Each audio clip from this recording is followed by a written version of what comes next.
এখানে দেখছি পিতা এবং পুত্রের গড় বয়স 30 বছর। তাহলে পিতা এবং পুত্রের মোট বয়সটা কত হবে? তাহলে যেহেতু ব্যক্তি এখানে দুইজন, তাহলে 2 দিয়ে এটাকে গুণ করে দিলে কত পাবো? 60 পাবো। তাহলে বর্তমানে তাদের বয়সের সমষ্টি হচ্ছে 60 বছর। আমরা 60 লিখলাম। এবার 6 বছর পরে তাদের মোট বয়সটা কত হবে?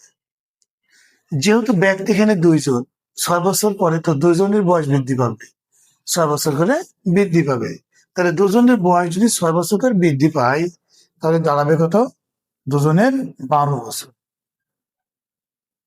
তাহলে এটার সমষ্টি হতে হলো 72 বছর।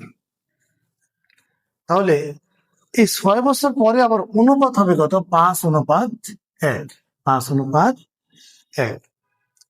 তাহলে আমরা এই অনুপাত দুটোকে যোগ করে দেব, তাহলে কত হবে? 6।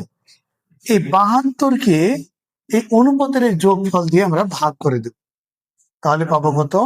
12। যেহেতু এখানে পিতা এবং পুত্রের বয়সের অনুপাত হচ্ছে 5:1, তার মানে যেহেতু পিতা প্রথমে, তাহলে পিতার হিসাবটা হচ্ছে প্রথম কার্ডটা, পুত্র যেহেতু পরে, তাহলে পুত্রের হবে এইটা। এখন যদি 1 হচ্ছে, মানে পিতার বয়স যদি 5 বছর হয়, পুত্রের বয়স হবে 1 বছর।